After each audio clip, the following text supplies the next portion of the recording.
para pemain timnas Indonesia yang berlaga di Eropa menjadi komponen terkuat di Asia. Pesan Erick Thohir untuk timnas Indonesia U17 akan bertanding melawan tim kuat di Piala Kemerdekaan. Selengkapnya hanya di Raisin Champion.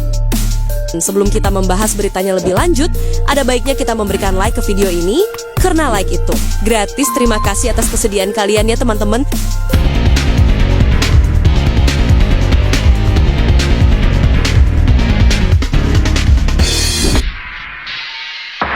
Hingga kini, kita juga punya pemain seperti Jason Ha, Banner, Jay Itzes, Mads Hilgers, dan Kevin Dix, hingga Calvin Verdon. Tentu, itu bukan tanpa alasan logis. Karena biar gimana pun, jika pertahanan udah oke, maka nyerang pun jadi lebih pede kan gitu. Dan harus diakui, sekarang lini belakang kita diisi nama-nama yang boleh dikatakan bagus. Bahkan, menurut Roberto Mancini, yang ternyata masih cukup aktif memantau perkembangan timnas, dalam 2-3 tahun mendatang, Indonesia akan memiliki salah satu komponen pertahanan terbaik di Asia. Bahkan untuk saat ini, jika semua pemain tersedia diiringi dengan sistem yang tepat, akan menjadi tugas yang berat bagi Arab dan Irak untuk membongkar barikade tembok kokoh milik Garuda, yang kebetulan satu persatu pemainnya mulai pada improve menuju level yang lebih tinggi. Jangan menghilangi mimpi. Kadang orang lupa, sepak bola nggak melulu soal menyerang, tapi ada juga yang namanya pertahanan. Dan kalau kita berbicara soal seni bertahan dalam sepak bola, mungkin sejenak kita langsung teringat pada Italia yang terkenal akan sistem Catenaccio. Terus kalau kita mau melihat seni soal olah bola, kita bisa melihat gimana Brazil banyak sekali melahirkan talenta sepak bola, atau sistem total football warisan sang jenius Johan Cruyff, yang bahkan sampai detik ini pun masih jadi rujukan utama dalam sebuah sistem permainan nyaris di seluruh dunia. Nah, di sepak bola Asia sendiri, mungkin baru Jepang, Korea Selatan, Australia, Iran, dan Arab Saudi yang punya reputasi mentaring di Asia karena sering jadi langganan Piala Dunia. Namun, tidak bisa dipungkiri juga kalau dalam sejarahnya, tim-tim Asia selalu lemah dan mudah banget kebobolan ketika melawan tim yang secara level di atas. Tidak hanya waktu, tim-tim tadi nyatanya bisa memperbaiki itu. Semua dengan menciptakan sistem yang menitik beratkan pada pertahanan, yang diikuti kualitas pemain yang dimiliki. Dan jelas dari semua itu, kita boleh sepakat jika Jepang adalah tim paling komplit di Asia saat ini. Sebab mulai dari belakang, tengah, hingga depan, isinya adalah pemain-pemain yang bermain di liga-liga ternama Eropa. Yep, sedikit ngomongin Jepang. Setelah gagal total di Piala Asia 2024, Haji Memoriyasu akhirnya mengubah pakemnya menjadi 3 bak, dan itu berhasil.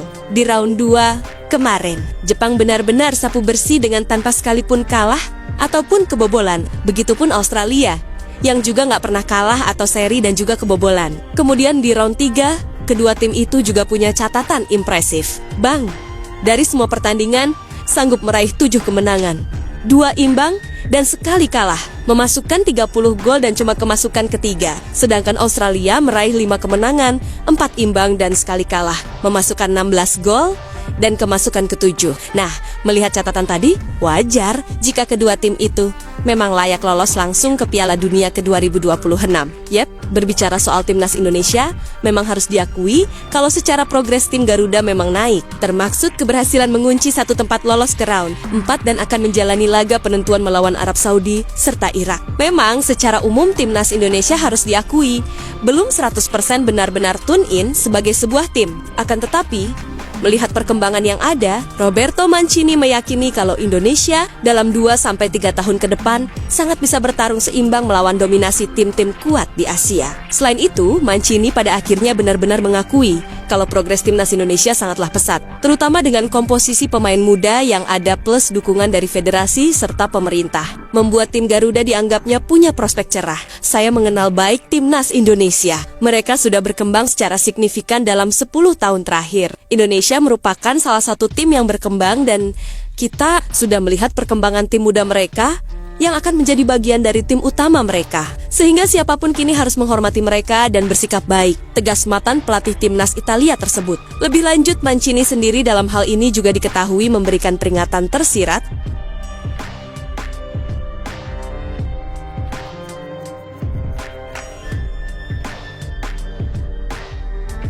Erick Thohir menilai ajang tersebut menjadi kesempatan yang tepat membangun kekuatan demi tampil apik di Piala Dunia U17 ke 2025.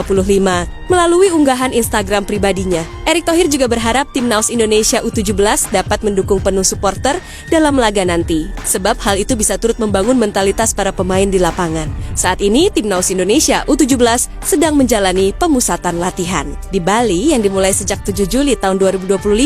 Program ini dirancang untuk menghasilkan kemampuan teknis, taktik, dan kebugaran para pemain muda jelang 2 ajang besar yang menanti mereka. Sebagai informasi, Piala Dunia U17 2025 akan digelar di Qatar pada 3 sampai the 27th of November 2025. Timnas Indonesia U17 tergabung dalam grup Hari Bersama Raksasa Amerika Selatan Brazil, wakil Amerika Tengah Honduras, dan tim kuat dari Afrika, dan tim kuat dari India dan Zambia. Piala Kemerdekaan 2025 bukan sekedar turnamen. Ini adalah awal dari perjuangan besar. Ayo dukung penuh Timnas Indonesia U17, karena dukungan kita adalah energi mereka untuk melawan dunia. Vietnam dan Malaysia rebutan tiket susul Timnas Indonesia U17. Timnas Indonesia U17. Saat Timnas Indonesia U17 akan berjuang di Piala Dunia U17, Vietnam dan Malaysia justru masih berbutiknya di Piala Asia U17. Perbedaan level lagi-lagi berhasil ditunjukkan Timnas Indonesia ketika Konfederasi Sepak Bola Asia telah melakukan pengundian atau drawing kualifikasi Piala Asia U17 ke 2026 berlangsung di IFC House Kuala Lumpur. Sebanyak 38 tim telah dibagi ke dalam 7 grup, terdiri dari 3 grup berisi 6 tim dan 4 grup berisi 5 tim. Berdasarkan hasil undian, Timnas U17 Vietnam berada dalam satu grup dengan Timnas U17 Malaysia. Kedua tim tergabung di grup C bersama Singapura, Hong Kong, Kepulauan Mariana Utara, dan Macau. Menurut jadwal kualifikasi, Piala Asia U17 2026 dijadwalkan berlangsung pada 22-30 November 2025. Hanya pemenang setiap grup yang berhak mendapatkan tiket keputaran final yang dihelat di Arab Saudi. Dengan demikian, Vietnam dan Malaysia harus saling sikut untuk memperebutkan satu tiket di grup C. Hal tersebut tentu berbanding terbalik dengan Timnas Indonesia U17.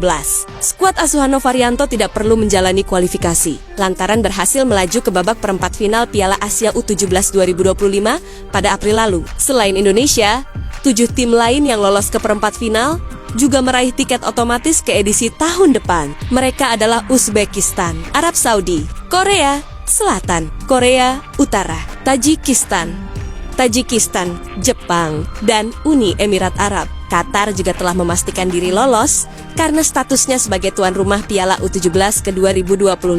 Dengan demikian, nantinya total ada 16 tim yang akan berpartisipasi di Piala Asia U17 ke 2026.